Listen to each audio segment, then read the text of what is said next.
your American dream? My American dream is to have a wonderful life here for me and my family, be able to accomplish all our dreams for my family, and just live a comfortable and wonderful life here in this country and this city. Everyone has a right to the American dream. Groundhog Sam! Oh! Hello, everybody! Happy Purim! Shag Samach! Which means happy holiday in Hebrew! I speak a little bit of a lot of languages! Ha ha ha ha! Anyway, it's Purim today, and for those of you who don't know, it's a Jewish holiday that celebrates good food and giving to charity. So guess what? Brad gave to his favorite charity, me! Haha! Look what he got me! Flowers and a big old Purim basket. Brad said I have to share it with the team now, and I will. I always share. But first, let's investigate what's in this basket, because I think the one who brings it in gets first dibs. Let's check it out, squad. What's inside? What's inside this lovely Purim basket? Oh my gosh. I'm so glad I'm Brad's favorite charity. Well, I gotta tell you, this is just the bee's knees. Look at all this stuff. Oh my God. Ooh, mini chocolate chips, chestnuts, Hamantashen, grape juice. Oh my goodness. What is this? It's pretzel crisps, a whole bag. Oh my gosh, Purim is officially gonna be my new favorite holiday. Any holiday where I get pretzel crisps, a whole bag as a gift, is a good holiday in my book. Gimme. Got the pretzels, I got the pretzels. Wow, I'm so psyched. And now, everybody, it's the time you've all been waiting for. It's time for Brad's Show Live, starring Brad, Bernstein, and co-host Yonathan Yo-Yo Elias. Watch this. Hey, everybody, there's a Purim basket here. Come and get it. But not this. See you guys later.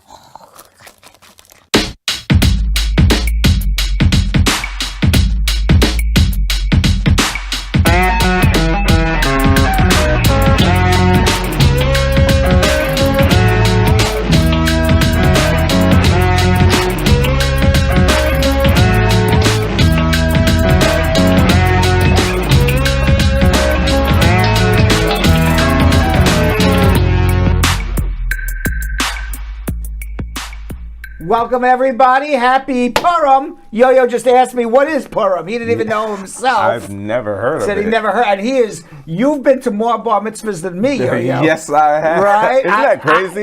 Yeah. That's so funny. If we had to take a bet up from the squad, who's been to more bar mitzvahs? Yonathan Yo-Yo Elias or Brad Bernstein in his lifetime. Yeah. And you're younger than me, too. Yeah. Substantially. Probably like double. You probably maybe even triple. Yeah, probably it might even be triple, yeah. Well, how are you today? By the way, I have to say the glasses are. I said it before, but I got to say it on the air too. I walked in. One of the first words out of my mouth when I walked in. Yeah, you said, "Oh, you look really good in glasses." That's right. Yeah. I said the glasses. I feel like I look like a nerd. Right. What do you think, squad? Do Yo-Yo keep the glasses? I Should think I keep so. the glasses? My Clark Kent's. Yeah, and then all of a sudden you rip it off. Yeah. But you only do that on Valentine's Day. You're in your underwear with, right, my Cupid. Yeah, because Superman's in his underwear too, and a cape. Yeah. Always trying to put me in some underwear, huh, Brad Squad? Oh, it's Hump Day. All right, let's go. Let's go say hello to the squad. Paige, Samuel, squad up. Jessica Leamy, how are you? Nikki, Forever Blessed, squad up. Latoya, his Forever, Peterson, Dip Fab, Cake Affairs.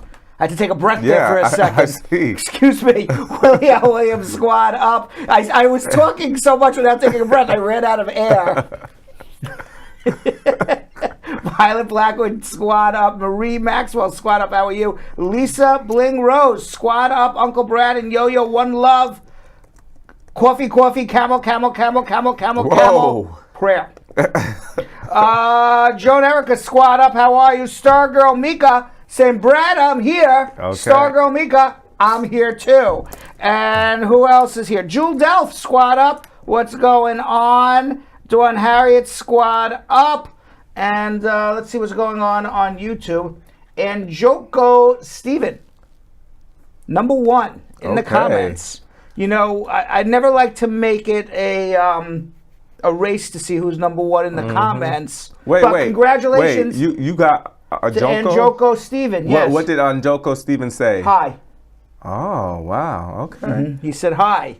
Said hi first. Yeah, he said hi first. And it's not a race. We love everybody equally. But congratulations, Joko, for being first in the comments. Westman squad up, coming in second place by seconds. By seconds. By seconds. Can you see the time? Well, they both commented at the same minute. I don't see I don't see the actual second, but it had to be in less than 60 seconds. Yeah. Westman squad up, Jessica Kalimi also within seconds. Almost a dead heat. Yeah. Almost. Sola Fabuano squad up, how are you? Mito Dito. Or Mito Dido. What would you say? Mito Dito? Mito Dido? Mito Dido. Mito Dido, what's up? Or Mito Dido. No, it's either Mito Dito or Mito Dido. Mito Dito, Mito Dido, tell us if it was one. Just put in the comments, one, then we know it's Mito Dito. Two, then we know it's Mito Dido. There you go. All right, it's probably neither. Share squad up. Robert Jackson squad up, how are you? Navdeep Rajput with a pre-schmooze question. We got to get it in? Yep. Always the pre-schmooze questions, always on YouTube. Yeah. Right? Always on YouTube. I have a pending I-45 with a judge in court. Am I eligible for CO9 EAD? Wow, it's a lot of abbreviations in there. Okay. The I-45 is the adjustment. The CO9 EAD is the work permit that comes with the adjustment.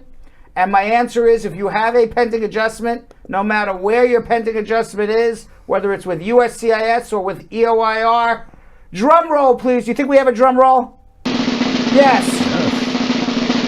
Yes, you can get your work permit. Go file it. Nice. Ja Love saying hello, Sam Dembasau. Hello. Neji Boo. Just saying, just wave it. Neji Boo. I like that name too. May West saying hi with a lot of hi emojis. And Manaj Gotam. Hey Brad, any updates on the U visa? No, not necessarily. And Dainty Gordon also with the pre-schmooze. Might as well get it out of the way. Well, Share also had one right before. I didn't see Shares. Yeah. Oh, hey so Brad. So if you're gonna say everybody's, you know. What? Where's Share? Oh, I apologize, Share. Yeah, Share's like, you doing everybody in a pre-schmooze. Look, hold on. You know, I got to make sure. This is my job, social media. Let me tell you, now that you got your glasses on, you're like on it. You have like eagle eye today. You're like, you're not missing anything. All right, can a J marry his, what is a J? J can Jamaican. Okay, it's not a J. I like that. Can a Jakin. She wrote J apostrophe can. So at first was reading a J can. So can a Jamaican marry his United States citizen girlfriend in the United States on a B2 visa, go back to JM, which is Jamaica, and then the U.S. citizen file for him or her from JM. It's not the JM Marriott, it's Jamaica, right? At a later date, under 3 months, just a quick visit. The answer is yes. He shouldn't be, or she shouldn't be denied for misrepresentation, because the misrepresentation is the intent to live in the United States, and he or she left. They could always make a big deal about it at the embassy. I can't tell you 100% okay. I would tell you 96.5% okay. I think it's okay. Cool. All right, Yo-Yo, take it away. Absolutely. All right, squad, you already know what time it is. I need you guys to all throw in your questions right now for social media check-in after we do our calls, which is the meat and potatoes of the show. If you throw in your questions right now, it's more likely that we'll get to those questions by the time of social media check-in, all right? So throw them in, and also please share on all social media check-in or social media sites and platforms, because we're about to start schmoozing with Brad. He's going to fill us in on the latest news, including interesting new data USCIS has released about Daca recipients. And it is, as you guys have been saying in the comments, Wednesday, so that means Hump Day news. So get ready for some of those news, including meeting some of the contestants and winners, or the winner in the 7th Mr. Global pageant just held in Thailand. Mr. Global pageant? Well, I didn't see Ethiopia in there. I could have represented. I don't know why is that Hump Day related? Because it's a bunch of half-naked men in their cultural gear. There you go. All right, now I got it. All right, and of course you can call Spar and Bernstein 1-800. He had right on it. 1-800-529-5465. That's 1-800-529-5465. Internationally, +1 212 227-8933. You can call Spar and Bernstein to get on our show right now. You can also call to make an appointment with us. Lisa Bling Rose in capitals. Please, on Facebook, please remember to share and like Uncle Brad's page so you can get notification when the show is on. Yes. I want you to know something, Lisa Bling. She is top social media squatty. Yeah. Top. That's exactly what you need to be doing. And later in the show, we're going to hear the second part of Yonathan's conversation with Kristy Guevara and Maite Zubiaurre, co-directors, writers, and producers of the award-winning short film Águilas, which means eagles in English, and follows a group of volunteers who help families of missing migrants search for their loved ones at the United States southern border. All right, you ready to start schmoozing? Let's do it. Let's do it.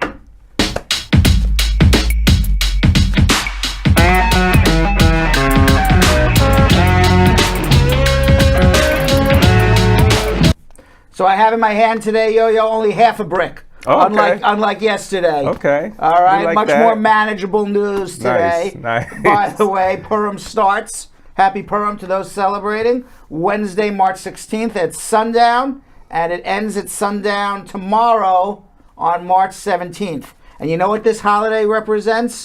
It represents the saving of the Jewish... Every holiday in Judaism, by the way, the Jews are always getting killed. And then somehow they get saved. All right, it's every holiday is the same. It's the same theme. So it's definitely something to celebrate. Yeah, we're getting killed and then we get saved somehow. Okay. So the Jewish holiday commemorates the saving of the Jewish people by Queen Esther from Haman in Persia, which is now current day Iran. But this was, we can't blame any of the current day Iranians. This happened in the 5th century BC, 500 years before Christ. Oh, wow. And Queen Esther was the queen of the Persian Empire, and she did not tell the king she was Jewish. So the king married her, not knowing she was Jewish. And then one of the king's right-hand men. This is in the Bible. So this is written in stone. One of the king's right-hand men by the name of Haman, he wanted to kill all the Jews. And Queen Esther had to decide whether or not to tell the king that she's Jewish and save her people. And she ultimately did, and the king sided with his love, Queen Esther, and put his right-hand man Haman in jail. Good. And she saved the Jewish people. Wow, I like that story. That is what the story is. I'm not gonna hold you. I thought it was gonna end different. And then we celebrate that we're still alive. Thousands of years later. You imagine people celebrate this since the 5th century BCE. This holiday has been celebrated every year. Think about the thousands and thousands and thousands of years this has been celebrated, and we're still talking about it. And it's a big party, and you even saw Groundhog Sam's excitement. And it's also a time when you always want to give to charity, but this is a time when you specifically, in Jewish religion and Jewish law, that we are supposed to give to charity. And so happy Purim to those who celebrate.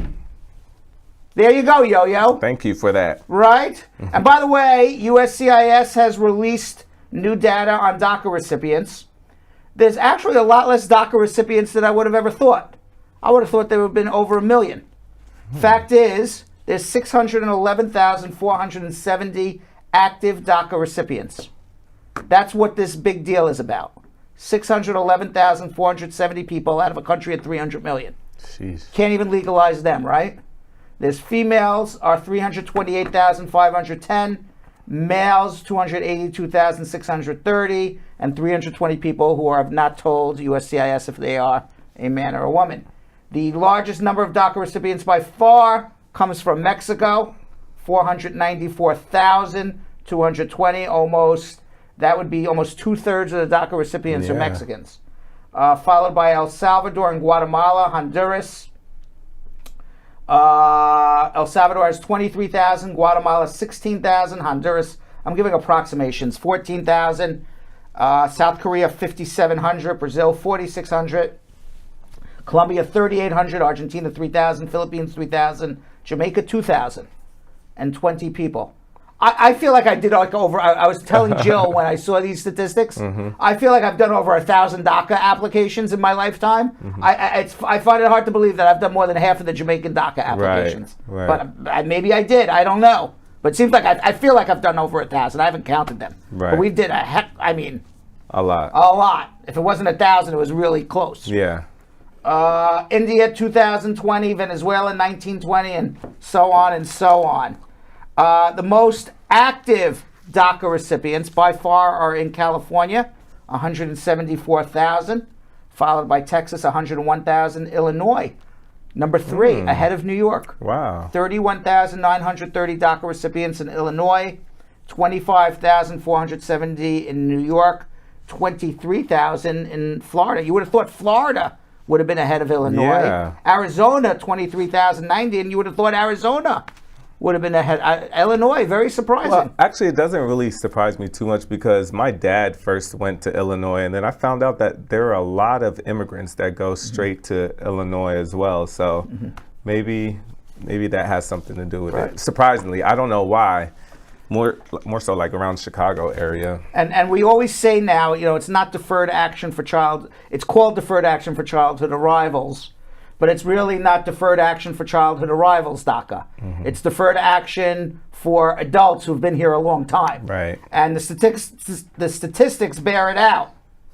Of the known DACA recipients, which are over 600,000, the ages 21 to 25 are 200,000, 26 to 30, 205,000, 31 to 35, 130,000, 36 to 39 is 53,000. The average age of a DACA recipient is almost 28 years old. If I add up 205 and 130 is 335, and another 50, 380, almost approximately two-thirds of the DACA recipients are over the age of 26. Yep, they're adults. So it is not deferred action for childhood arrivals. It's deferred action for adults who've been here a long time. Right. And you want to know what? When you see these statistics, we're not talking about millions and millions of people. We're talking about 600,000 deserving people. The amnesty for the DACA recipients should have passed. And all I have to say is, damn. Yeah. I'm going to go on this side. Okay. Yeah. I'm getting angry on this side. I'm getting angry on the wrong side. Yeah, I'm today. like, you're getting kind of close there, brother. Yeah. You're like, just because I'm taking my glasses off. Hold on. Look, I still yell. No. And the Department of Homeland Security extended temporary protected status for people from Afghanistan for an additional 18 months. The temporary protected status allows Afghans who are in the United States, regardless of their legal status, regardless of whether they're in removal, to obtain work authorization and advance parole because it is currently unsafe for them to return to Afghanistan. Since the U.S. military withdrawal and the Taliban's takeover of Afghanistan last August, approximately 84,600 Afghan nationals, American citizens, and lawful permanent residents were flown to the United States. In February, the Department of Homeland Security announced that more than 76,000 Afghan nationals had been resettled in the United States of America.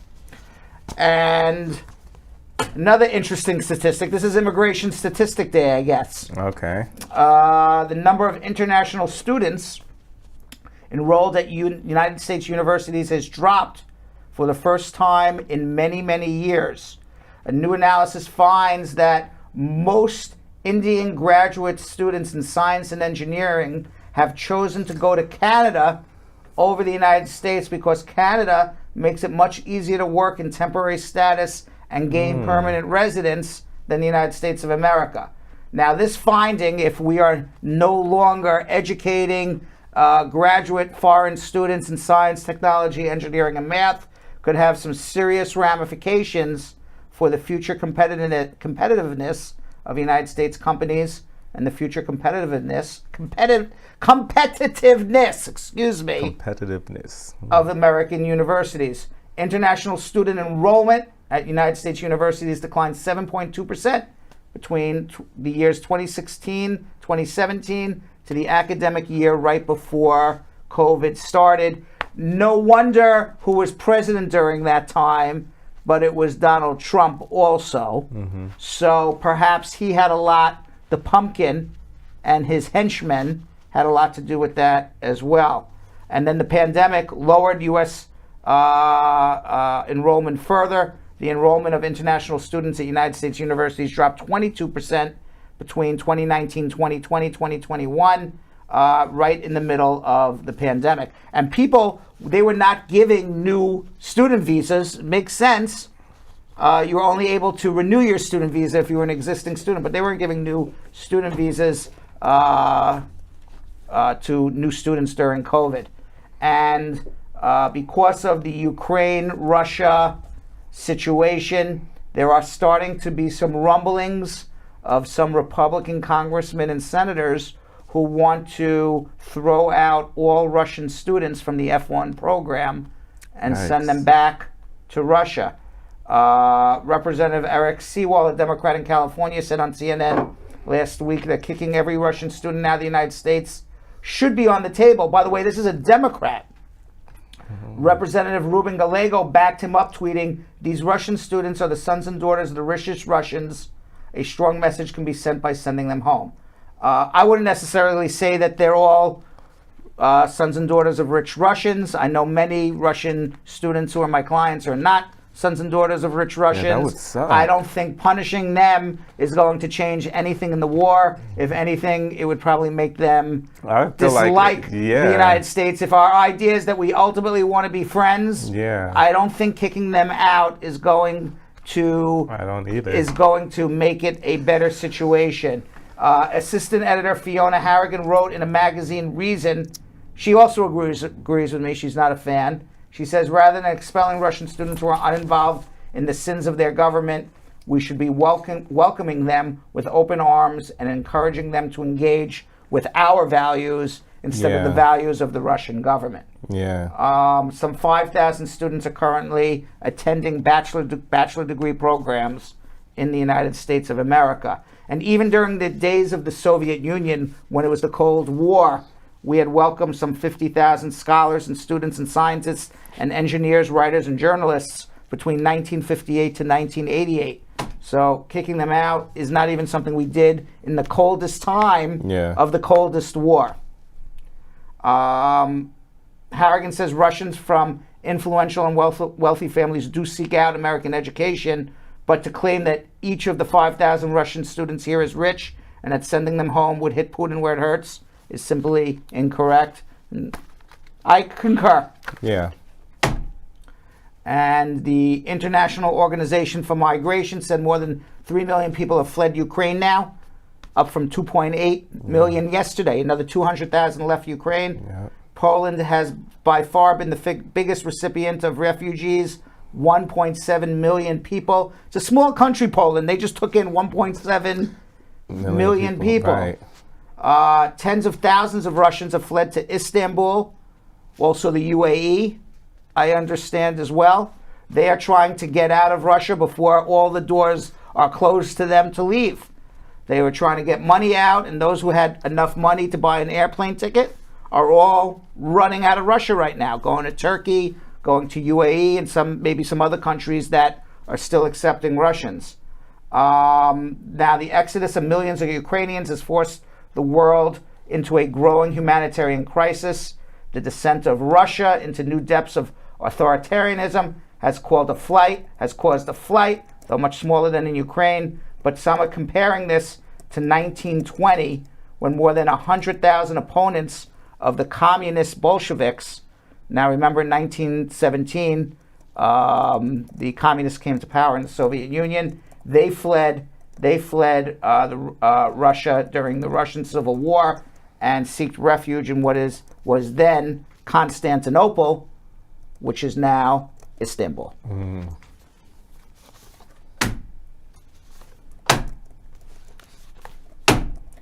And yesterday we talked about the Ukrainian woman Sofia and her 3 children who were finally allowed to cross the Mexican border near Tijuana on the morning of March 11th after border agents denied them under Title 42. Now, according to a time analysis of CBP data, the number of encounters between United States border agents and Ukrainians and Russians at the U.S.-Mexican border has increased 753% in the last year. The number of Ukrainians at the United States-Mexico border increased slightly in February, according to CBP data, and evidence points to an uptick of Ukrainian and Russian migrants at the U.S.-Mexican border since the start of the war in February 24. People are just trying to escape any way they can. And Ukrainian President Zelensky, he appealed to United States Congress today in a joint session of Congress. It was a very short speech, about 13 minutes. He appeared by video conference, and he was telling lawmakers, "We need you right now," as he invoked tragedies in American history like the attack on Pearl Harbor and the September 11th attacks. The speech was given as a virtual address to members of Congress. At the conclusion of his remarks, Zelensky had an impassioned message for President Biden saying, "You are the leader of your great nation. I wish you to be the leader of the world.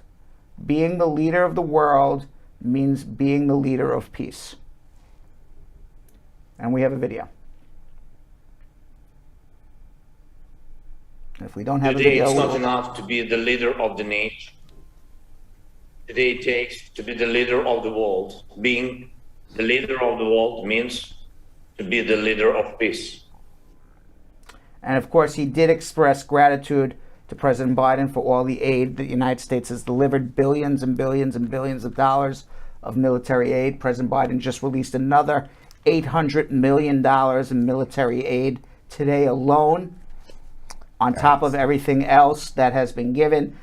But for the U.S. and NATO European aid, Russia would have already leveled the Ukraine. So all this money that we're given, I don't know if this is going to be, a popular question, but all this money that we're given, we kind of know that Russia is going to take over, right? Eventually, even though they're fighting, Ukraine is fighting for it. So where's all that money is just going to be given and And it's not money, it's aid, it's military equipment. Military, it's not money that we're just giving them cash and here, go buy something. Okay. It is military equipment that costs $800 million. Got you. So they're giving them the tools to fight. Because a lot of people keep on thinking that it's money, and from reading and everybody saying that, I'm thinking it's money as well. No, it's not money. It is military aid. It is equipment that's already been purchased, and a lot of the equipment is coming from NATO countries like Poland and Romania. So eventually,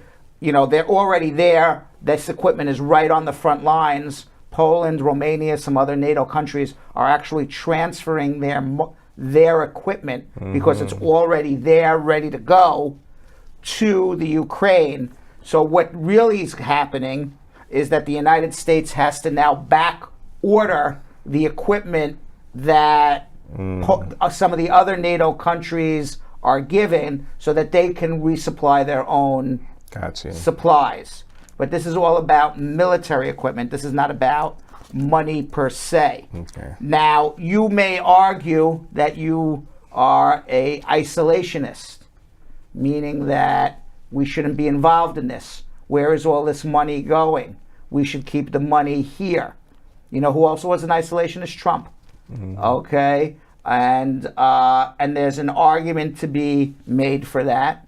there's also an argument to be made that as an isolationist, you are causing more and more greater harm to yourself, kind of like a cancer that you just leave in your body to grow gets worse and worse and worse. That's the counter argument. I will give you an example, Yo-Yo. All right. 1939, when Hitler invaded Poland, everybody was like, oh my God, we're going to have World War II. But people feel that World War II started much earlier than that. That Hitler was doing things kind of like what Putin was doing now, and the world was letting him get away with it. So every time Hitler did something and the world let him get away with it, it emboldened him to do a little more. Right, which makes sense. And it's just like anybody, it's like even like a thief. Oh, I can get away with a little, I'll take a little more, I'm going to take a little more, I'm going to take a little more. Right, same exact thing. Okay, so World War II didn't start with this big bang. It started as this gradual push where everybody was taking a little until all of a sudden that makes sense. It happened.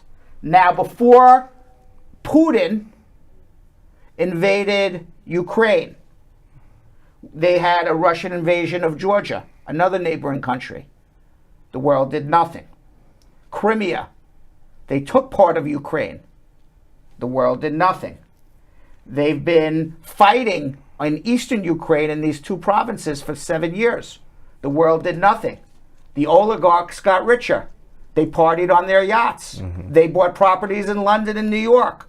They were banking. McDonald's and every U.S. bank was in Russia, giving them more and more money to do these things. Yeah. There was a lot of talk about we sanctioned them after Crimea, but apparently it didn't hurt them much.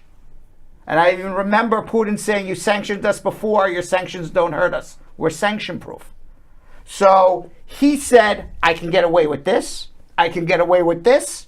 I'm going to get away with more and more and more and more.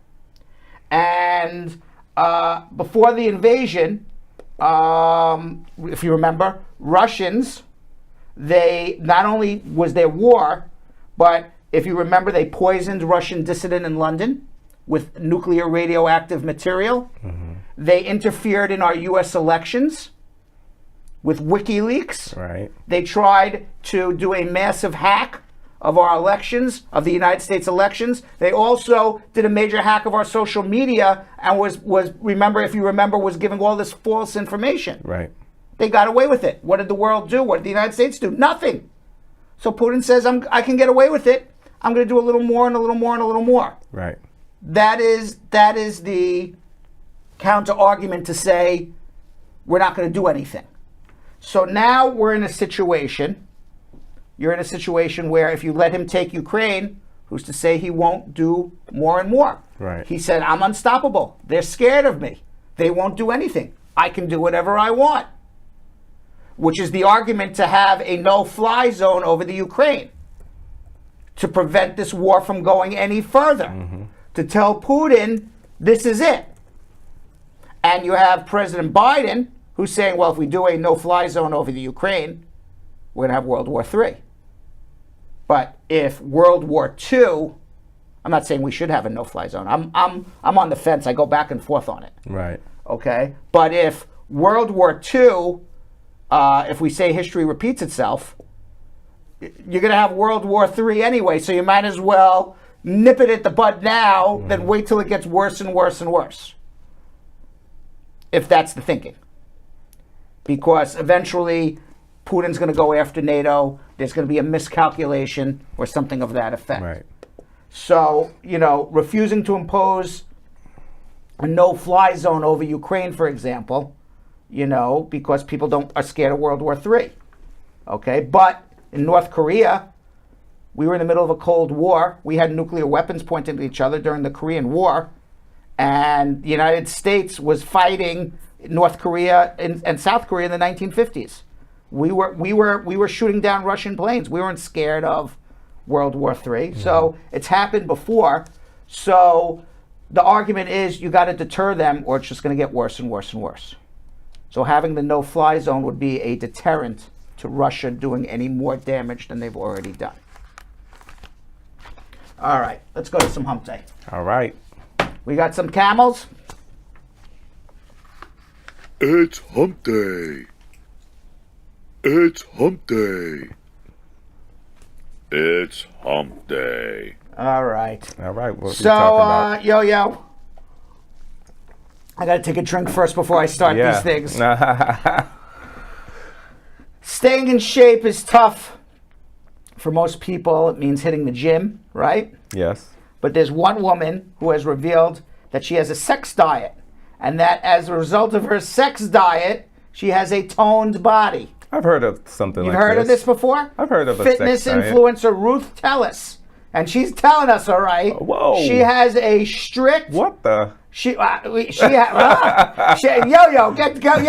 your Right. your glasses are fogging up, Yo-Yo. Yowza, whoa. Yo-Yo's glasses are fogging up. She has a strict fitness regime, which also includes a sex diet. And the 26-year-old said that she has sex twice a day in order to keep in shape.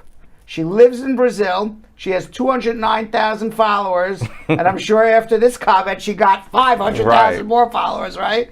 And she said, as well as working out at the gym and eating a controlled diet, she makes sure she has regular sex. Having sex twice a day is like running for an hour on the treadmill. So she's not having some, 2-minute thank you, ma'am, I'm out of Right. here. She's getting Because running for an hour, that's a long time. Yeah, having sex with her is like running on the treadmill for 1 Sheesh. hour. It's probably swinging off of chandeliers All or something. I know is I don't know if I'd be able to catch my breath. Yeah, it's kind of scary. A little intimidating. Now, in order to lose weight, you need to be in a calorie deficit, which means that you need to burn more calories than you consume. And it's important to note that because of Ruth's job as a fitness influencer, she also spends a lot of time in the gym. So she's in shape regardless. She says she dedicates 2 hours to weight training a day. She eats Whoa. vegetables, legumes, proteins, controlled carbs, and has sex twice a day. So her entire life is taking pictures. It's not really a sex Can diet. you then. imagine this is this woman's life? How does she make money, Yo-Yo? Off How of does she support Instagram. herself? This is exactly why the Instagram influencers in Russia are crying. Because How does she support herself? money? Instagram, you she make goes money. to the gym 2 hours. She's probably a trainer She's as having well. sex 2 hours. She's got to be taking pictures all day. How's she even making It's money? the life to live. Have you heard of this sex diet before? I've heard of people say that, but like with this, it kind of seems like, she's doing a lot more than just sexting. She's like working out at the gym 2 hours a day. She's eating healthy. It's not really just a sex diet. All right, Yo-Yo. But- All right, you can wipe your glasses down. We got to get to yeah. the next one now. A woman has made it her mission to expose the stupidity of men by setting up a fake profile to reverse catfish men on Hinge. Oh, she's not the only person to set up reverse. Come on. There's a lot of catfishes. No, but you got to keep on reading All right, how she does Tasha it. Yan. She's been documenting the process on her TikTok page, explaining that she's been prompted to set up a fake profile after having so much disappointment on her own dating site. She explains, I am reverse catfishing men on Hinge. The pictures on my profile are of me. However, the personality is not Exactly. mine. I am a nihilistic existentialist, but the girl in the profile is a super cool, super chill, doesn't take herself too seriously kind of girl. Probably submissive. So while the profile she set up is massively ironic, she added that most men are stupid and are unable to detect the irony that is quite obvious. In fact, the fake profile has attracted so much attention from men on the app that every day she wakes up to hundreds of matches. I've been on dating apps for 8 years as myself, and nobody ever responded to me like this. No one gives a shit about what I have to say. This dumb character that I've created, they want to go out with her. This So makes she sense. dumbed down her. Yeah. She dumbed down her It makes profile. sense. I have a lot of Yeah. female friends that are very aggressive and not saying it's a bad thing, but very, like out there. And they even say, like, we have had conversations. They're like, I think I'm too aggressive for, these guys. And they're great girls, beautiful, successful, but a lot of men don't like that or they're intimidated by it. So Yeah, she says there's no way on this earth that this stupid and dumb person is this vulnerable. Honestly, I'm lost for words that men are responding to this. Yeah. So she's planning to take her experiment to the next level. She says, I'm going to create 2 different characters. One of them is going to be the kind of girl who needs a lot of help and is vulnerable, needs a strong man. And the other character is going to be quite a ballsy, strong woman who doesn't need any help. And we have some videos. Let's watch. Stop what you're doing. I'm calling an emergency meeting for all single women on dating apps. If you're not a single woman on dating apps, scroll the fuck on past. Listen to me. Every day I open this app and I see your videos. What have I done wrong? What's happened? Why has he ghosted me? I made a profile, the most dumb, vulnerable, stupid girl profile with nonsense in it. And every day I wake up and I have hundreds of matches, hundreds. Men want to date this girl. Why would anybody want to date a brainless person? Come on, Brad. What? Why would I'm asking you, Yo-Yo. Because men are intimidated by like successful and just out there type of women. They're intimidated by it. Like they want a girl that can be submissive. They want one that can bow down to them. Like especially like on these dating apps, a lot of the time it's not really, depending on who the person is or what app it is. A lot of the time it's really a hookup app. Do you So they don't want like some very aggressive woman. They want an easy bimbo that they can take down. Which is horrible. Do you get intimidated if like you meet somebody on a date and they're really successful? No, that's a turn on. It's a turn on for you. Yeah, right, but I'm not like every other guy. I'll tell you why. Because you have something that lots of people don't have. Confidence. Absolutely. Okay. Yeah. So if you feel good about yourself, that's confident in yourself, you wouldn't, only the people who have ultimately no confidence in themselves would want to. Absolutely. Right. Absolutely. But there's a lot of guys out there like that. Really? A lot. Interesting. A lot. Why is that? Why would you want to go out with someone who's brain dead? Man, I'm telling you, I have some amazing female friends that like you would look at them and you would think guys are just Dawn Harriet's them. like to take advantage of them. I guess I don't think about it that way, but yeah. Yeah. I guess and everybody's it's right. less in their mind. It's less hassle. Right. Like they, and in the normal world, it's always like the man is dominant, the woman is submissive. So I can see it. And by the way, it's that time of year again. After a 2-year COVID hiatus, We've been waiting for this, I've been right? waiting for this. The 7th Mr. Global pageant in Maskarakam, Thailand. It was held on March 15th. A big part of the Mr. Global pageant is the national costumes. Each of the participants is asked to dress as his country. Let's take a look at some of the costumes. Peru, we got Peru. What is this? Okay, that's Peru. That's Peru. We got Mexico. Keep it up there for a second, Ian. Let me take a look at this. That's Mexico. Wow. Oh, that guy is solid. He's a solid guy there, right? That's pretty cool. What I like the cultural outfits. Yeah. What about Japan? We got Japan. What do we got for Japan? Okay. I like the Mexico guy, but that's a nice outfit too. Vietnam. I mean, the Mexico guy was a solid guy. Right. I mean, if I saw him in that costume, I'd run. Yeah. I'd like, feet, get me out of here. He's going to beat the crap out of me. Let's see what Vietnam is. We got Vietnam. What do we have? What's coming up next, Joe? Cambodia. We got Cambodia. Cambodia. Where's Cambodia?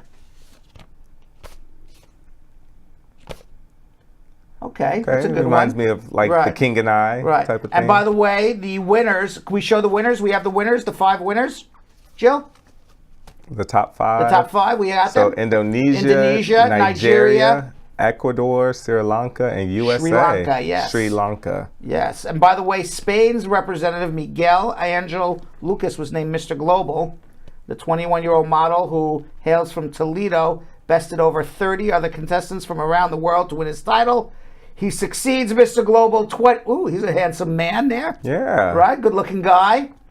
Look at him. Wow. Here he is in his outfit. See, he could cover up and still win. Yeah, he's a good-looking guy. I'm not ashamed to say he's a good-looking guy, right? He succeeds Mr. Global 2019, Jungwoo Kim of Korea. Nice. All right, that's our hump day, yo-yo. We got to get to our immigration. All right. But before we get to our immigration, we got to get to our TikTok. And in this edition of TikTok Time, I answer questions about an N-400, a petitioner and public assistance, marriage, and traveling on an H-1B visa. Let's watch. There's no rule on how long it takes, but if it takes more than 4 months, I always suggest filing a de novo review if you have a winnable case. Take the case out of immigration's hands, bring it into a federal judge, let a federal judge decide your naturalization. You can acquire whatever you want. You know, you're the petitioner, you're the U.S. citizen, you're the resident. But if you don't want it to affect the poverty guidelines, getting government assistance may affect poverty guidelines for you filing for other people. By the way, I'm in my studio right now. I'm about to go live on Bradshaw Live. Check us out every day, 6 to 8 p.m. on YouTube and Facebook, and get all your immigration questions answered live by me. Go buy a marriage license. Go get married. File an adjustment application in I-45, I-130, I-130A, I-765, I-131, I-864. $1,760 is the filing fee. You're on the way to getting a green. If you don't have a visa to re-enter the United States and you leave the United States, you're going to need a visa to re-enter. So when you say you don't have a stamp, I assume you don't have a visa. You just have a change of status to an I-94. Could be problematic. All right, we're ready for some meat and potatoes. It's dinner time. Let's do it. You got an immigration question? I got your answer.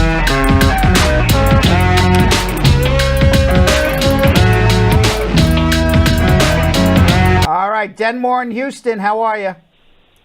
Very well, thanks. How are you doing, Brad? Good. What can I do to help you today? First of all, thank you for calling, answering me, and thank you for your assistance which you do to my fellow immigrants. My pleasure. What can I do to help you today? Yeah, so I just wanted to ask. I came to U.S. in 2016 on a C1D visa. Where are you from? I'm from Africa, Zimbabwe. Okay. Yes. So I got here, and then Were you working on a ship? You were working on a ship, or you were going to join a ship? What were you doing? Correct. Yes, I worked in a ship for like a few weeks, and then my contract was terminated, and then we were supposed to go back home. Okay. But I did not go home. Correct. And you stayed. Okay, I get it. So what's your question? Yeah, What's your question? Yeah. So my question is, I stayed, then applied for an asylum, then stayed for quite so many years without getting. Now I'm using EAD, and then I got married to a U.S. citizen with a baby, and we've bought a house together. So my question is, can she petition for me? She can, but because you came as a crewman, you can't adjust your status. But I'm going to give you a suggestion. As part of, did you apply for asylum? Yes. Within the period of time that you were allowed to stay in the U.S., or you overstayed your time? No, I applied within the stipulated time. Okay, fine. So there was never a day you were out of status. So what I would suggest you do is, because you haven't gotten an interview yet for asylum, right? Not yet. Okay, good. So what you should do is apply for advanced parole. When you apply for advanced parole, you can't go back to Zimbabwe because you applied for asylum there. Figure out another country you can go visit as a tourist. Go take a cruise, something, okay? But you got to figure out where you, Denmore, as a citizen of Zimbabwe, hopefully you have a passport from Zimbabwe, can travel to. Yes, I do. Okay? Figure out a country you can travel to as a citizen of Zimbabwe, get your advanced parole. Go for a few days. Hopefully it's close. You don't have to travel around the world. Re-enter the United States on your advanced parole. Now that you've re-entered the United States on your advanced parole, you are eligible to adjust your status because your last entry was paroled in, not as a crewman. Okay. Got it? Okay. Yeah. So when I get in, then I should apply for adjustment. Correct. After you travel for a short period and come back. Okay. All right. So, what kind of forms I need to be filling? I-131, but hold on, we'll help you. Let's go to Mel in Queens. Yes. Hi, Brad. Hi, how are you? I'm fine. So my question is, right? I'm actually married, and my husband, he had overstayed on his visiting visa. And but the thing is, we're planning to do an adjustment to his visa, Right. so that he can get his stay. Right. But I'm not gonna be eligible for my citizenship until next year. So my question is, our anniversary is gonna come up soon, and I wanted to know if it's okay for him to fly from New York to Florida Yes. on his. He has a driver's license, You can. but it said it's not for federal use. Yeah, but you can use it until there's some date in 2023 where they're not going to allow it anymore. There was, or you can use your valid passport. So it's okay for him to fly. Yes. Domestically, yes. Okay. I promise All you right. it's okay.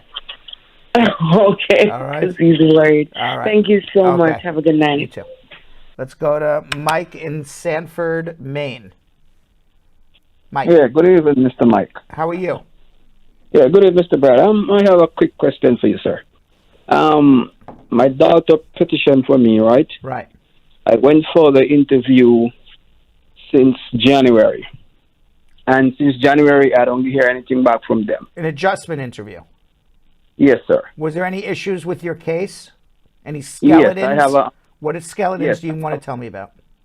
I have a citation from 2008 For what? for a shoplifting offense. And I For what offense? give them... What type of offense? It's a shoplifting. Shoplifting. It was a shoplifting. Okay. Yeah, so it was a citation. I didn't get arrested or anything. Uh-huh. And then what happened with the case? I went to court. I plead guilty and pay a fine. All right. So it sounds like it's a petty offense to me. This was in New York or where? No, Colorado. In Colorado. I don't know without seeing the disposition, but what you're describing to me seems like a petty offense. How did you enter the United States? And a visa, H-2B, B1, B2. And your daughter's over 21 and she's a citizen. Yeah, my daughter filed for me. Yeah. Was your daughter married to the mother? I mean, your daughter married to the mother. I don't know what I'm asking you. Were you married to the daughter's mother? No. No. Did you prove that you and your daughter had a bona fide relationship between birth and 18? Did they ask you any of those documentation? No, he did not. Because what happened is the same. My daughter is the one who filed for my wife also. Mm-hmm. Because Okay. my wife already got her green card. That would be her stepmother. Yes. Okay. She filed for my wife when she got through. Believe it or not, a stepmother, she doesn't have to prove the parent-child relationship. She just has to prove that you're her biological father. Your issue is two. One, she has to prove that she had a relationship with you between birth and 18. I don't know if they asked it. I don't know if it became an issue for them. That could be an issue that they may come back to you about. I don't know. The other issue is this petty offense in 2008. I'm sure they're looking at it. They send it up the flagpole to a lawyer at immigration to say, is this admissible, inadmissible? Is this a petty offense? Is this something he should be denied about? What you're describing to me is a petty offense that happened 12 years ago. So it seems like you would have good moral character. It seems this is a petty offense and not inadmissible. But what they do is an immigration officer has to go to the legal department with any arrest or conviction and make sure it's okay to give you a green card. Give them 120 days from your interview. So give them to May. If you still haven't heard anything by May, the end of May, call me back. Just one other word of advice to everybody. If you have an arrest or a criminal conviction, never go to immigration ever, ever, ever, like Mike just did, not knowing what the outcome would be. Just not smart. You went to immigration, you showed them your disposition, having no idea what the outcome would be and hoping for the best. I assume you're going to be okay, so you got lucky. But don't do that. Okay. All right. Next, I got another question. So my wife filed for my son also. Right.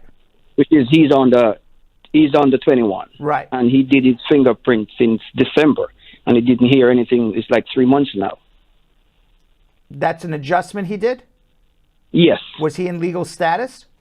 Yes. Okay, well, adjustments take at least a year. So it's going to be a little bit. Before you get a work permit? Before it's going to be at least another. It's going to be at least 6 months before he gets a work permit, assuming he did everything right.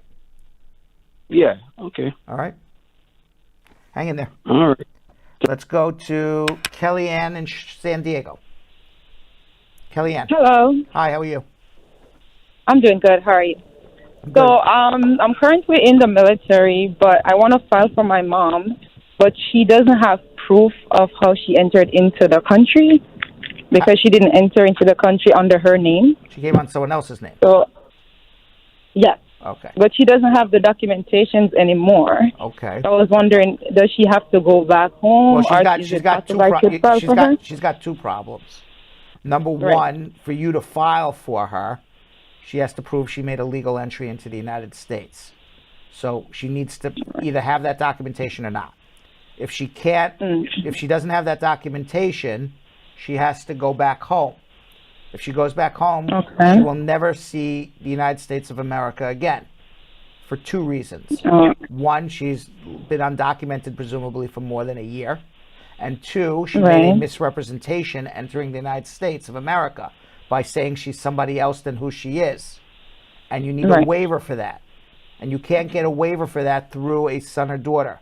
So the only way your mother will ever get a green card in the history of the world would be to either be married to a resident or married to a citizen or have parents here who are citizens or residents. Other than that, there's no waiver available to her.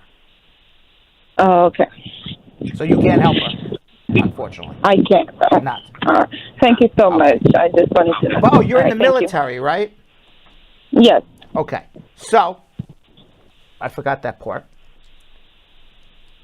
You can apply for something called parole in place because you are in the military, and you should do that to allow her to adjust her status here. She still has a misrepresentation. Right. So she will still need a spouse or a parent to do a waiver. Is she married? Okay. Does she have a boyfriend? Not currently. Does she have parents? They're not here. Okay. So she would need to find a husband at some point in a bona fide marriage who she would have to do a waiver through. But because you're in the military, she would be able to do a parole in place and get a green card here. I forgot that first part when you first told me. Parole in place, yes. And what form is that? Or could I just look it up and I'll find it? I-131. But she's still not eligible to get her green card because of the misrepresentation. But do that. It's done on an I-131. But you can look it up or you can call us offline and we can help you as well. Okay, yes. Thank you. I appreciate that. All right, let's go to John in Alexandria, Virginia. John. Hi. Hi, Brad. Thank you so much for your time. Quick two questions. One is I filed for I-589 back in 2015. And since then, there is no, hearing, no interview date for... You're not going to get it for a very long time. You're asylum. So there is no interview date since then. But I was, engaged, and so I've been waiting for, interview and hoping, something will be like... So now I wanted to know if I get an advance parole and go to a third country and get married, will that help me expedite? And second question was, is there any way joining military will help me get... well, I don't believe you can join the military until you get a green card, but you should ask the military, but that's my understanding. Who are you marrying in a third country? Oh, I was engaged before I come here. Engaged to who? Somebody in your home country? Yeah. Okay, you marrying some person who's not a U.S. citizen doesn't help you. Now, let me ask you this question. Yeah. Okay. Do you have a good claim for asylum? Where are you from? Yeah. Where you from? Pakistan. Okay. If you have a good claim for asylum, this is what I would do, because you want to include your fiance in your case as well. I would, one, get the advance parole and go marry your fiance in a third country. Sure. Return to the United States of America, and let's do a pre-litigation mandamus. If your case has been filed since 2015, with a good case, you do a pre-litigation mandamus, which is basically a threat of a federal litigation. You'll get an interview probably 90 days after we do it or less. And then at that point, if you have a good claim, you pass your interview, you're granted asylum, and then your fiance, you can start the process of your fiance, who is now your wife, bringing her over to join you. If you marry her after you get approved for your asylum, you can't help her. Okay. All right? So do it Sure, in that sure. order. And then if you need help, hold on. Let's go to Renee in Springfield, Massachusetts.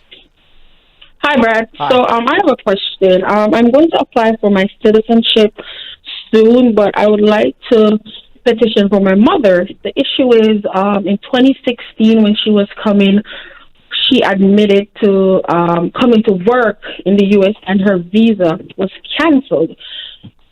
So I'm not sure You if have, you have the same problem as the caller before John with the asylum, which is you're a U.S. citizen son or daughter who wants to file for a parent who has a misrepresentation. And unfortunately, there is no waiver for a U.S. citizen son or daughter to file for a parent. There's no waiver available for misrepresentation. So the only thing that your mother can do would be to have a relative who can file for her who can do the waiver, which would be a spouse or a parent, unfortunately. I don't know if your mother has those relatives. No, both her parents are dead. Right, so she would have to be married in order to be able to get a green card because she can't get a waiver through you. Oh, okay. Sadly. All right, thank you. Sorry. Let's go to Stacy in Waterbury, Connecticut. Hi, Brad. How are you? I'm good. I have almost two questions. So first of all, my first question is, I'm a U visa recipient. Great. And I got, thank you. And I'm in the process of applying for my green card because I'm eligible right now. Okay. Okay, so, but I got married to a person who is not legal in the country. Okay. So my question is, when am I going to be able to file for him after I get my green card? The day after you get your green card, you would file a visa petition for him, and then he would have to do a provisional waiver, go home, and come back. Also, if he go home, is it something? And we have a child together. Okay, so get your green card. Would you block him? I don't know anything about your future husband, but after you get your green card, you'd file an I-130 visa petition. If you do a provisional waiver, the provisional waiver waives his unlawful presence in the United States. That's what gives him the 10-year bar to, if he goes home, to pick up his green card and come back. So if you do that provisional waiver before he leaves, he doesn't have that 10-year bar. The only reason then at that point that they can deny him is if they don't believe it's a real marriage, he has a criminal record, or there's some sort of fraud in his application. So let's assume there's no fraud. Let's assume he doesn't have a criminal record, and let's assume it's a real marriage. The other reason is he has drugs in his system. Let's assume there's no drugs in his system when he takes a medical exam, and I assume that he would have a good affidavit of support. That's the entire interview. Okay, so and because we have a child together. Yeah, so you have a child together, so obviously it's a real marriage. People don't enter into business marriages and then have children together.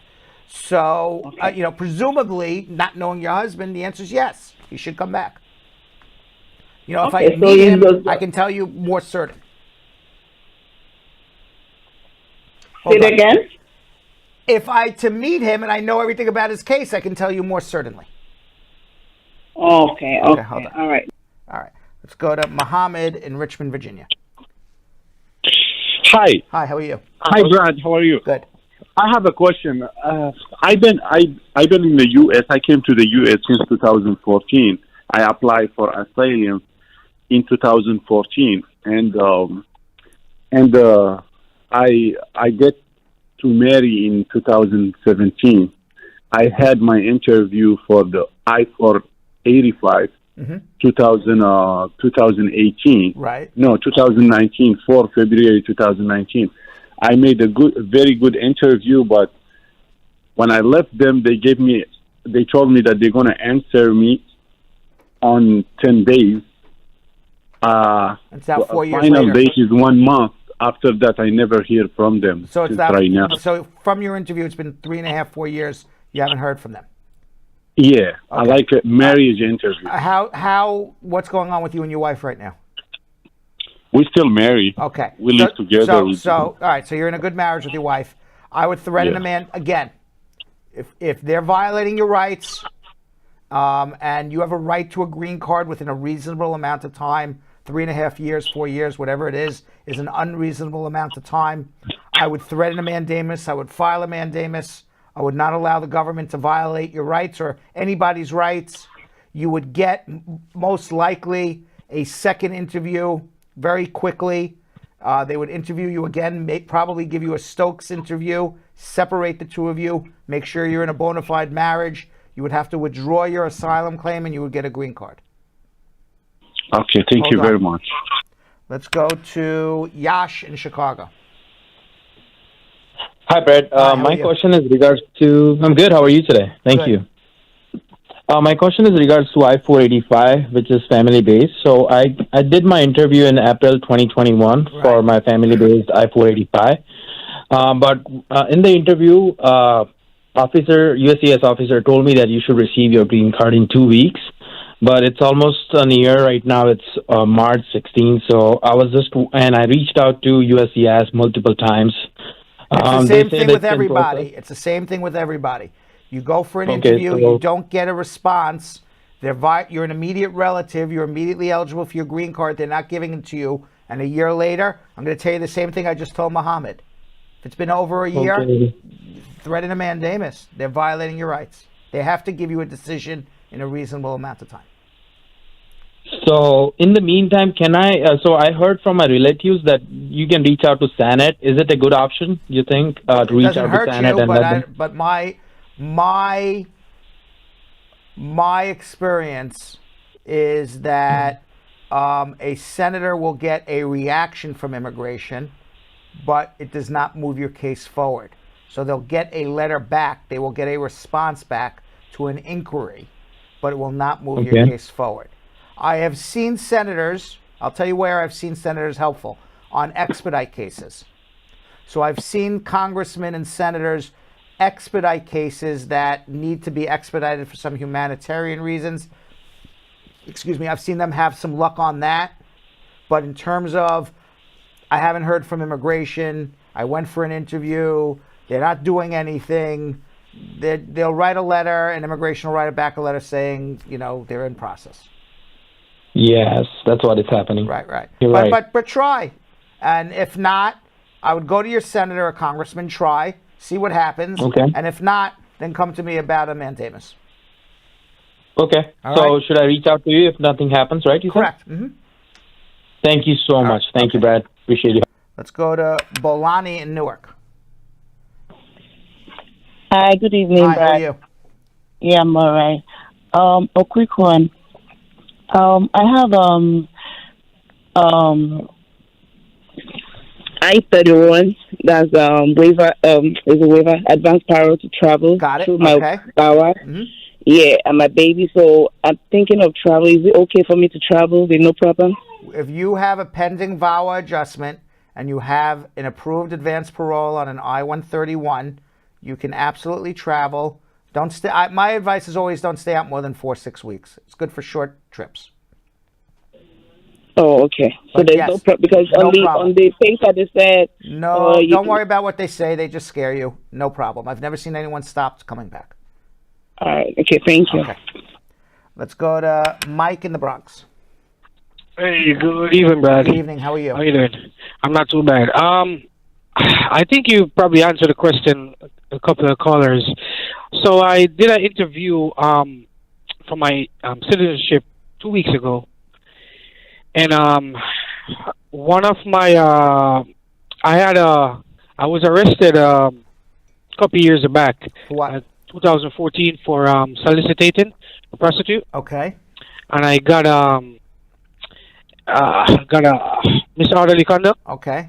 And I pay a fine. Okay. So one of the time I remember I had a I was detained for like an hour for a traffic ticket, and I did pay it at the court. I saw the judge and paid it. Okay. But I didn't wrote that down on my application, but I told the immigration officer. Uh-huh. So she told me that she's going to send me a letter within 7 days to get that paperwork and send it in. Right, they're going to now ask for a disposition of that and see what happens Yeah. with that. You have to be a person of good moral character. So Yes. soliciting a prostitute is not good moral character, but it happened more than 5 years ago. It's a disorderly conduct. It doesn't affect your green card at all. It affects citizenship, but since it happened more than 5 years ago, you're okay.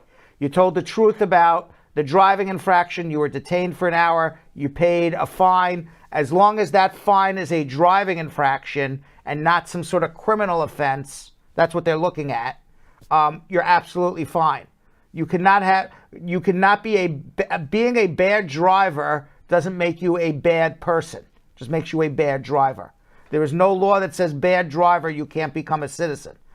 Bad person, you can't become a citizen. That's what they thought. Bad person, I'm not saying you're a bad person, but the law says good moral character, bad moral character. Basically what they're saying is you're a good guy, you're a bad guy. So it happened more than 5 years ago, the solicitation of prostitution. For 5 years, you've been a good guy under the law. A driving infraction just makes you a bad driver. Sounds like you'll be okay. You just have to wait for that letter from the immigration officer. They tell you 7 days. It may come in 21 days. It may come in 28 days. If you haven't heard anything in 120 days, that's when you call me back. Gotcha. Well, I got one more concern because my wife is she's undocumented, and the immigration officer asked me about her, and I told her she was undocumented. That's fine. So, that's absolutely fine. There's no law anywhere in the books that says if you're married to an undocumented person, you can't become a citizen. No, I'm just scared of her. Like, they will come to the house. Coming for her. They're not coming for her. Don't worry. Gotcha. All right, good night. Thanks. All right, good night. Let's go to Erico. How are you? Hey, how you doing? Good. How are you? Good. Thank you. I've been watching your show. I appreciate what you do. My pleasure. My question is, I went and applied for citizenship the first time. I had got denied. This is my second time around. That's why I'm looking for a consultation. But I just got off of probation in 2019, and what were you on probation for? I have 3 charges of simple assaults. The final disposition says simple assault, 3 counts. So that made it to where I was on probation 3 years consecutive. So I got off of probation in 2019. I would not be filing citizenship right now. What was your sentence for the simple assault? Was it a suspended sentence, or was it just a probation, or what? It was just a probation, 1 year. And you said you had 3 altogether? I don't understand. Yeah. 3 separate incidences, or 3 all involving 1 incident? It was 1 incident, but 3 all involving 1. Okay. So the way it worked out. When did you get your green card? Oh, I got my green card through my parents. When? 1997. How old? So I moved here. How old were you? I was 7. I was 7 years old. Did your parents become citizens before you were 18? No. Okay. But my mom did become a citizen, but recently, like a couple of years ago. But I know that doesn't help. I understand. So my question... Yeah. My bad for jumping in. Here's my question. First of all, you're not going to become a citizen right now. And the reason is you need 5 years good moral character. You can't show good moral character on probation. So 5 years good moral character is going to be 2014. Oh, 2024. 2024. Yeah. All right. So the time starts after the probation's been completed, Correct, right? Right. Number 2, I would not be filing any citizenship, anything in the future, until we take a look at all your dispositions. Make sure you're not deportable. Yeah, no, I've done that before. They're non-deportable. That's why I was questioning whether I could apply now, because it's been like 5 years. Well, you would not be deportable if this was your only offense ever in your life. It sounds like it's a crime of moral turpitude that happened more than 5 years after you got your green card. So it doesn't sound like you're deportable, but if you checked it out, that's fine. I'm not saying you are or aren't. I can just tell you based on what you're telling me. Without looking at the disposition, I can't tell you for certain. So you wouldn't suggest applying now? You suggest wait till 24? I would suggest wait till 2024 because you're just gonna waste your time and money. Well, what's the worst that could happen? That they say no? The worst that could happen is you get deported and you are incorrect and you are a deportable alien. If you're correct and you just have a crime of moral turpitude and that's it, the worst they'll say is no. But I don't know what you have. All right, that's fine. Fair enough. Thank you so much. I appreciate it. You're welcome. Kevin in Long Island. Hey, Brad. How are you? Kevin, how are you? I'm doing good. So my question is, I filed for my wife, right? I'm a U.S. citizen. I filed for my wife. The I-130 was approved and everything about 5-6 months ago. We're not we actually documentally qualified. We're doing the consular processing. Right. But my wife is here now on a visitor's visa, and I'm wondering if I can switch to adjustment of status. I'm wondering if I do that, will I be violating any immigration laws or? Your wife is a resident. Well, no. She's a resident of another country, but I'm a citizen here. So what do you want to do? I want to switch from the consular processing way that we're doing it now because I see. Okay, because you keep talking about your adjustment. I didn't understand. It's your wife's adjustment. Right. Okay. Yeah, my bad. She's here on a visitor's visa now. That's right. When did she come? She came about 2 months ago. Okay. She has 6 months? Right, that's correct, yeah. Okay. If you file within the first 90 days, you're looking at a denial for misrepresentation of what her intention is. If you file her adjustment on day 91 and beyond, it's perfectly fine. Okay, so my question is, would they then look at her like, why did you switch from the consular way or anything? Or is it going to be a problem, or is it just going to be fine? Well, I assume the answer would be that she came here to visit her husband, and she was coming to visit and go home, and after she came, she found out she can get her green card and changed her mind. I assume that would be the proper answer. Okay, just wondering. So we just go ahead and totally abandon the consular way, right? Correct, and just file, and you have an I-130 approval, so you don't have to file a new one. So just file the adjustment with a copy of the I-130 approval. Okay, sounds good. I was just, thanks so much. I was just wondering if we would be violating any. After 91 days, it's not. Right now, it is. Okay. Thank you so much. You're doing a great job. Thank you. Let's go to Angie in Long Beach. Hi, Brad. Hi, Angie. How are you? Excuse me 1 second. Excuse me, Angie. Yes. What is your question now? Okay, first of all, I wanted to say thank you because I've been calling and my daughter's I-130 got approved. Right. Thanks to you. Oh, congratulations. Thank you. Yes. Now the question is, it says that it has been sent to Department of State in my country, NVC. And I paid the 120 and the other fees. Sorry, excuse me. And now it's saying pending. So now my question, I have two questions. Before I filed for her, I had a waiver. I had to file for a waiver, which is still pending. Why did you have to file for a waiver for her? Because the person that was doing my application said that I was married in my country when I wasn't married. You have a green card now? No, my waiver is still pending, but my I was approved and my 485 is also pending because of the waiver. I understand. So what does this have to do with your daughter? So I wanted to find out if it will affect her interviews back home in my country. Until you get your green card, I doubt they'll give the daughter a green card, even though it's two separate cases. They'll probably hold up the daughter waiting on your case. Okay, and then I also wanted to find out, once she does get her green card, is it possible for me to keep her in my country for school and then she can be coming here to visit when she closes school, or she has to be in the country? No, she's getting a green card to be a permanent resident of the United States. So if she's going to school in another country, she's not a permanent resident of the United States.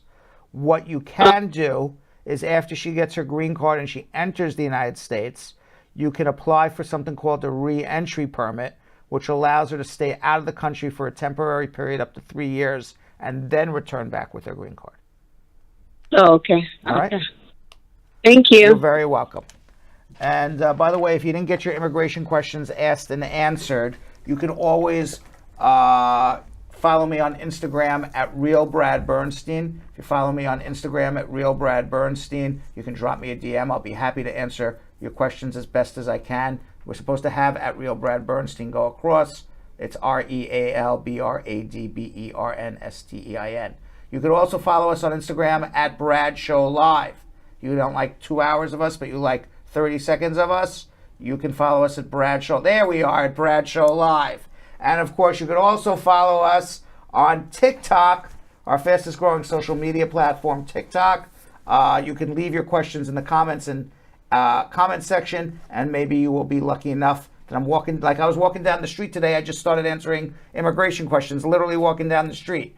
So maybe I'll see your question as I'm walking down the street. I'll make a video and give you a personalized answer just for you, for the whole world to see. That's like hitting the lottery. Yes. And you guys can follow me at Yonathan Elias TV on Instagram. And later in the show, we're going to hear the second half of Yonathan's discussion with Kristy Guevara-Flanagan and Maite Zubiaurre, co-directors, writers, and producers of the award-winning short film Águilas, which means eagles in English, and follows a group of volunteers who search for missing migrants near the United States southern border. And now military couple Alejandra and Timo Juarez, who dealt with Alejandra's deportation from 2018 until 2021 when she was allowed back into the U.S. under humanitarian parole, tells us the number one thing they would like to see in U.S. immigration reform. Now, I want to know in the comments as well, what would you guys like to see? Let us know. What is the number one change you want to see in U.S. immigration reform? That they stop deporting people. If not going to give them a legal path, at least don't deport moms. Don't deport moms. Don't separate kids. Kids need their mom. They need to be grew up by their mothers. They need to be raised by their mothers. Filing easier rules to apply to be a permanent resident, and then from there to be a citizen, especially. Like this one, ban for permanently, you don't even have a criminal record. Obviously, that's, like you say, that doesn't fit the punishment. All right, let's do some social media check-in. Let's do it.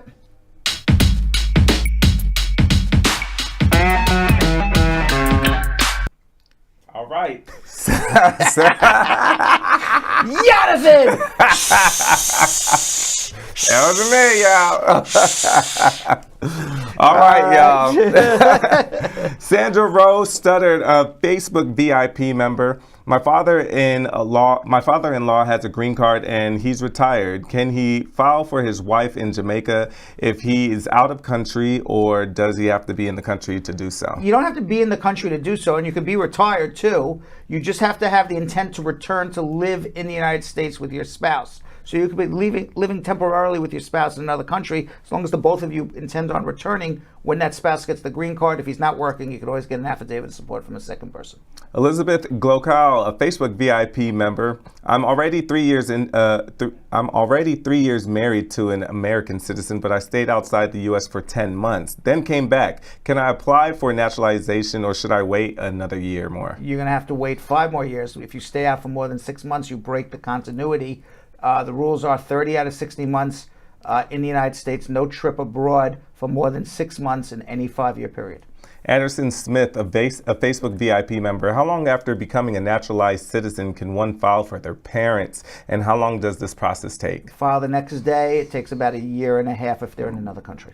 Denise Johnson Green on Facebook. My husband has an appointment date. He went in to do the medical, but they didn't have 2 of the vaccines, and he can't get them anywhere in Jamaica. Is that going to be a problem for his interview? Yes.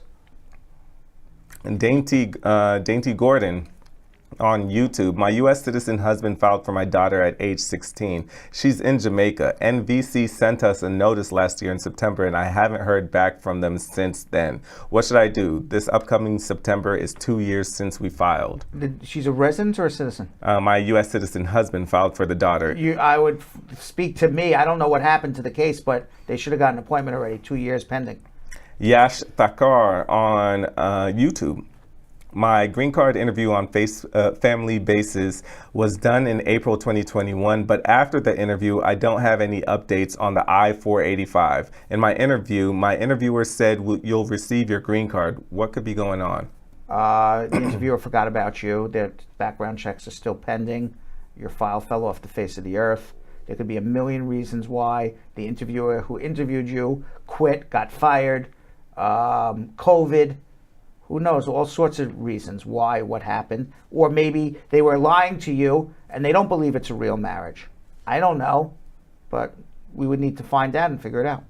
Once Tamad on YouTube, I'm married to a U.S. citizen and on a 2 years working permit waiting for an adjustment interview. My question is, can I get my mom a tourist visa if I had a record of overstay? Can I invite her here without a problem? Well, you have a 2-year green card. You're not. There's 3 things to get a visitor's visa. Number one, is your mother truly coming to visit? Number 2, is she truly going to leave? And number 3, can she support herself here during her visit? So the purpose of her visit to visit her son, that's the reason why she would be coming. But you need the other 2 things. Is she going to leave? And how is she going to support herself without taking a job here? May Watt on YouTube. I have a friend who's educationally challenged, kind of illiterate for lack of better words. Can the sponsor go to the interview with her to assist like an interpreter? Sponsor for what? Yeah, I mean, you could always ask to go in. Whether or not they allow you in the interview, it's on a case-by-case basis. Power Concepts on YouTube. My wife has her visitor's visa. She spent 6 months in 2020 in the U.S., then another 6 months in 2021. Can she spend another 6 months this year without immigration giving her a hard time traveling? I can't promise you that. John Anderson on YouTube. I had my citizenship interview and passed it, but the the officer told me that she needed to send my case to the supervisor because I had been arrested in 2017. But the DA dismissed the case. Do I need to worry about this? Probably not, although if it was a serious offense, it could affect your good moral character. Elizabeth ANJS on YouTube. My married to an American citizen. I had traveled outside the U.S. for 10 months. Can I... We did that one. Yeah, okay, right. But it changed it for 3 years instead of the. You can do it. You can do it if you're married to a citizen. Then it's different rules for citizenship. If you are in the United States for 3 years, 18 out of 36 months, again, no trip out of the country more than 6 months. So yes, you would have a shorter time. Okay, Christine Spencer's right on Facebook. Can my adult son apply for a visiting visa? Sure. Anyway, the whole world can apply for the visitor's visa. Whether or not they will get it, who knows? Right. Anil Grange on YouTube. My grandmother is a U.S. citizen. My mother was married and has 3 kids, but my mother is now divorced. Can my grandmother file for my unmarried mother who's over 21? Can your grandmother file for unmarried mother over 20? Sure, but it's going to take a while. Darsh Singh on Facebook. What is USCIS doing about the backlog for I-601A waivers? Nothing that I'm aware of. Okay. Wacky G on YouTube. I'm in asylum pending for more than 5 years with no interview. I requested expedite a couple of times, but no luck yet. So shall I apply for a travel document for another country to see my kids? Yes. Lucia on YouTube. I married a U.S. citizen under K-1 visa. Already applied for change of status. Biometric done 12/9/21. Ran away from my husband because of domestic violence. Can I get a working visa, and up to how long is the wait? You can file a Vawa case, absolutely. Medea on Facebook. And by the way, to get a work permit, not a work visa, but a work permit in about 6 months. All right, Medea on Facebook. I'm a U.S. citizen. I filed for my daughter back in 2017. I got the approval letter, but I haven't heard anything more. I called once, and they told me they sent it to the processing center. What should I do? Contact the processing center. Steve Compare on YouTube. I had an accident back in 2019 and the police gave me a ticket. I went to court and the judge dismissed the case, but I still had to pay court fees. Will this impact my green card? No. Jose Parker on Facebook. When starting the I-130 petition for from a permanent resident to a spouse, and for our newborn baby, do we need to file for the baby at the beginning, or can we wait until the case is at NVC? Who's sponsoring for who? You're sponsoring a citizen sponsoring a spouse? Starting the I-130 petition from a permanent resident to a spouse. You would include the baby on the application, on the I-130, but it would be one application. And last one, Suzette N. Walker, Facebook. If I'm a U.S. citizen and I have a child that is birthed in Jamaica, what can I do to get him here? He is 3. If you were a U.S. citizen when the child was born and you were living in the United States for 5 years in some sort of legal status before the child was born, then bring him to the U.S. Embassy and get him a U.S. passport. That would be the fastest thing, because he's a citizen. Awesome. All right, so yesterday, Yonathan spoke with Kristy Guevara-Flanagan and Maite Zubiaurre, co-directors, writers, and producers of the award-winning short film Águilas, which means eagles in English, and follows a volunteer organization helping families locate their loved ones who have migrated to the United States-Mexico border and gone missing. Today, we will hear the second half of their discussion about the making of Aguilas and how it is being used as a learning tool. Let's watch. Hey, Brad Squad. Yonathan Elias here with Kristy Guevara-Flanagan and Maite Zubiaurre, co-directors, writers, and producers of the award-winning short film Águilas. Now, Águilas, or Eagles, is a short film about Águilas del Desierto, or the desert eagles. Once a month, this group of volunteers brave the unforgiving heat of the Arizona desert to recover migrants who have been reported missing by their loved ones. This poignant film brings a humanizing voice to the conversation about migration at our southern border and shines a light on the harrowing journey undertaken by people who are simply searching for a better life. Águilas, which was released in 2021, has won several awards, including Best Mini Doc at the Big Sky Documentary Film Festival and the South by Southwest Documentary Short Jury Award. The film has been published online at pbs.org and on the New Yorker YouTube page. Kristy and Maite, thank you so much for joining us today. Thank you. First, before we get into this interview, let's take a look at the film's trailer. Por favor, pide su ayuda para localizar al joven nicaragüense Fabricio Antonio Valle. Se perdió en el desierto de Arizona.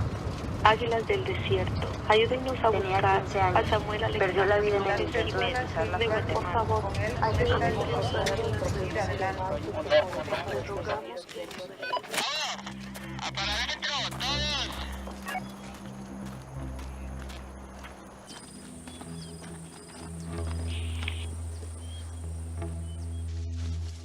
Aquí está una vértebra y un hueso.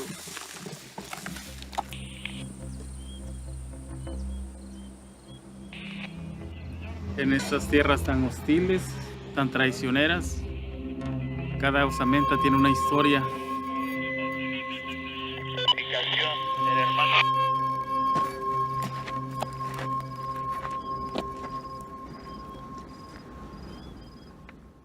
Well, now, why is it important to tell this story?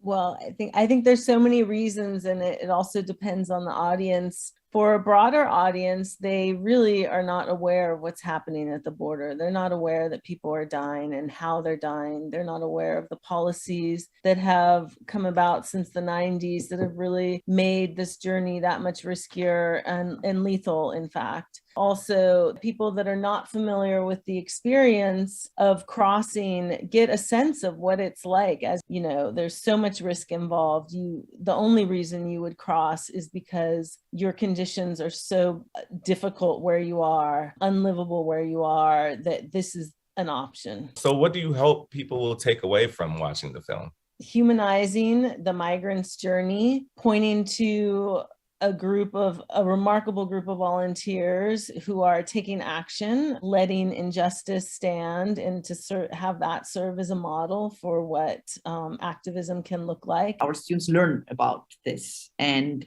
It's a way actually to fostering participation and the plea for social justice and action. And it is also a way to have Washington pay attention to this, because it is truly a scandal and a tragedy that a voluntary group with no resources at all does this on its own, when this is a responsibility that heavily lies on the shoulders of politicians. Águilas, our documentary, is a cry for help and a cry to awake consciences.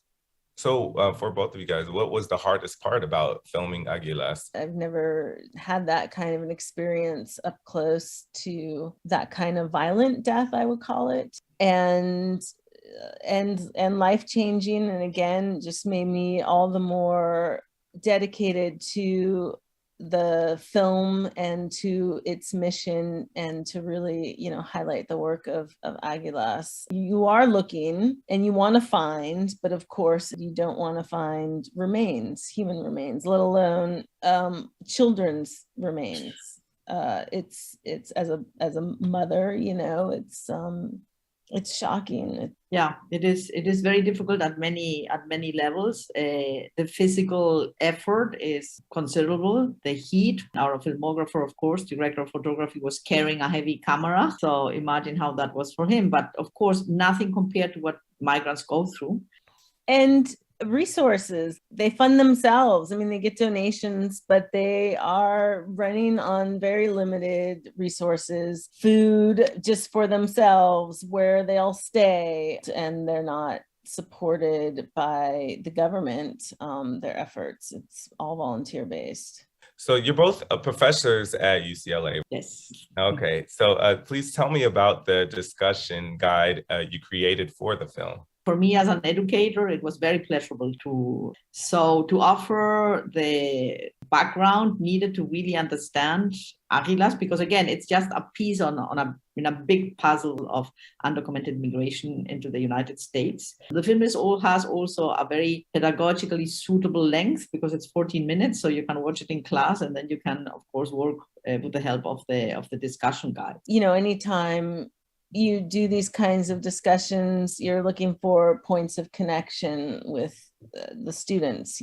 How do they connect to the material? What are their stories? Where are they coming from? Where are their ancestors coming from? What are they seeing in the media in terms of how immigration is portrayed versus their own personal experiences versus what they learned from the film, and to kind of connect the dots between those three. Well, a big congratulations is in order for both of you. I know how hard it is to not only make a film, but get funding and get, the crew out there. That's a big congratulations to you two. What does this reception mean to you? It's been incredible that people really responded. It's so wonderful that the film has gotten out there to so many different communities. And then, of course, the exposure of being on PBS, reaching entirely different audiences nationally, and the New Yorker as well. All of those have just been exactly what we hoped for in terms of reaching audiences. And so the awards are just, that's just icing. There's a slightly less positive side to it, because the audience often reacts with, I didn't know anything about this. This is new to me. And that's the depressing side, right? Mm-hmm. How so many people have no clue what is going on. It's truly alarming that so many eyes have never been made aware of this, have never seen this, don't know about it. Now, I want to know, what films or filmmakers inspire you? A documentary filmmaker that I've always admired and been inspired by is a Mexican-American filmmaker, Lourdes Portillo. She does a lot of great work on the border. She's done work, also personal work about her family in Mexico and her life here. And she just has a great humor as well to it all. So I've truly admired her. She's one of the reasons I came to filmmaking. Yeah, and in my case, I always refer to Italian neorealism, because I do really admire the stark tone of films that go back to that trend, and how they are not afraid of directly portraying social injustice and social inequality. Nice. Oh, tell me, what are your immigration stories? So I grew up in Los Angeles from a long line of Los Angelinos and that often say the border crossed us. My grandfather did come from Guadalajara and he walked over in the 40s, I believe. He was a traveling musician. Yeah, so my story is basically my mother migrated from Germany into Spain and then to Colombia. And I myself was born in Colombia and then migrated on a ship to Europe. And then 35 years ago, I migrated to the United States. This said, my migration is a migration of privilege, not to be compared. Well, how can people find out more about your work? Well, we have a website, aguilasdocumentary.com, and you can find the link to the full film there. You can see where it's screening, and you can connect to Águilas del Desierto as well. What's next for you both? Well, I'm wrapping up a feature that I was working on before this that is very different. It's more about representation in Hollywood and how it affects our culture. So it has some overlaps, but feels very different. Yeah, and I'm actually presently co-producing and co-writing a feature documentary on a different side or story of migration, which is the impact migrant death causes in families back in rural Mexico. Well, both of you guys, I would love to know, what are your American dreams? I have hope for my students and my own daughter, that the world is just changing so dramatically. I worry so much about the conditions under which they live and under which they're growing up. So, my hope is that our peers can make some changes for them so that they can have better futures. My dream is that the big monsters that are still alive and well in this country, which is racism, sexism, also, class difference, social inequality, you name it, become, first of all, openly visible, that we keep speaking about it, and that it changes radically. Well, I thank you guys so much for joining us today. I would love for everybody that's watching to please go and watch Águilas. Kristy and Maite, thank you again so much for joining us. Thank you. Thank you. It's been a real pleasure. All right, very good job, Yo-Yo, with the interview. That was very good. Yeah, I watched the documentary. It was like a 15-minute documentary, and it was super interesting. You watch these people wanting to find a certain person or like persons, at least alive, and they find bones. Wow. And one of them is a child. Oh, so it's but it's the real life. So they did really good with that. Okay. All right. We got 10 immigration questions left. We got 50 seconds left. It's called speed round. Let's do it.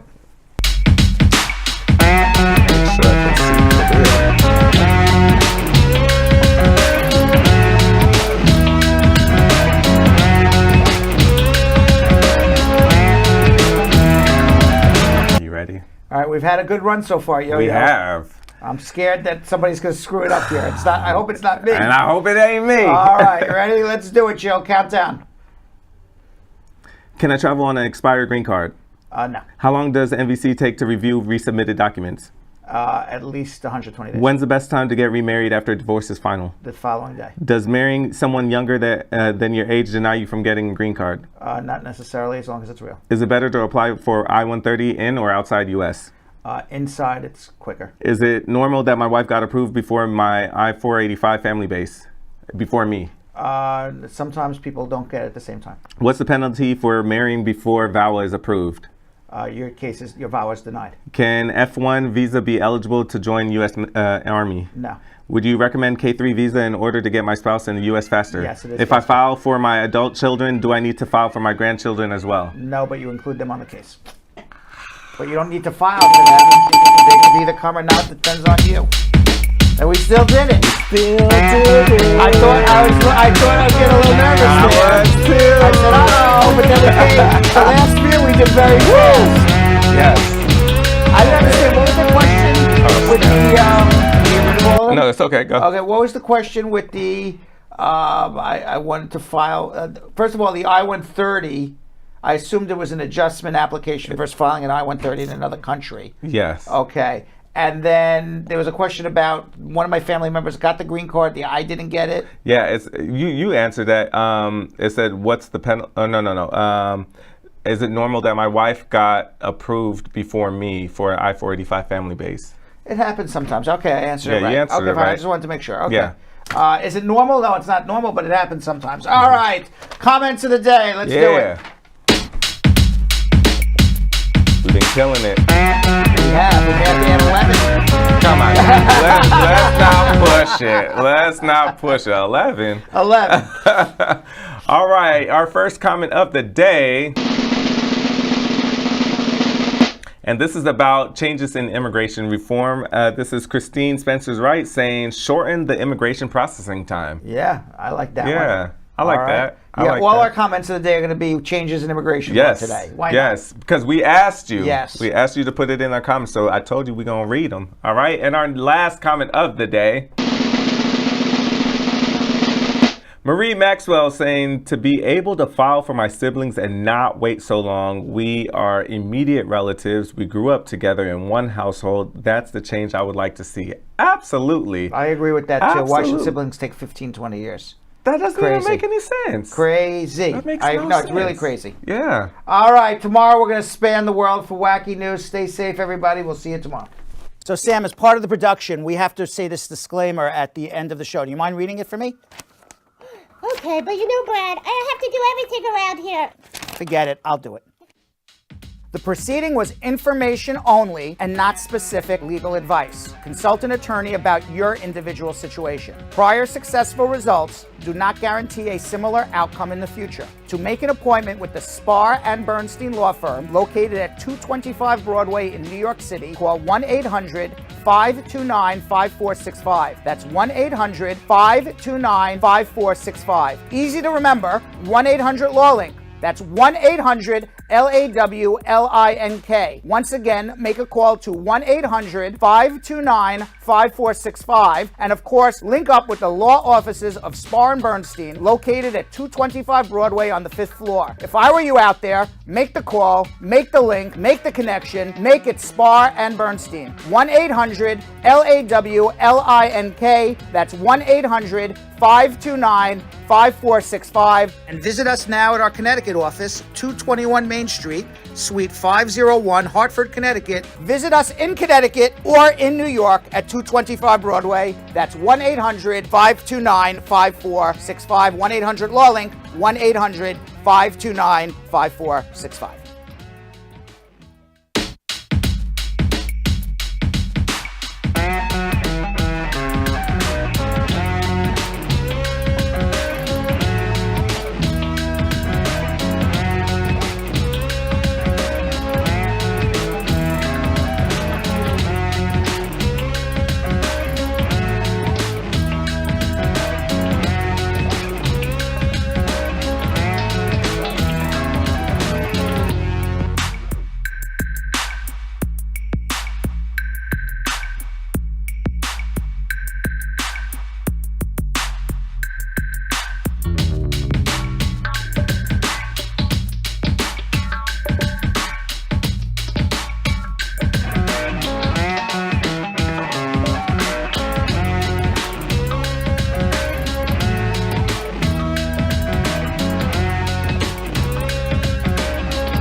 What are you doing?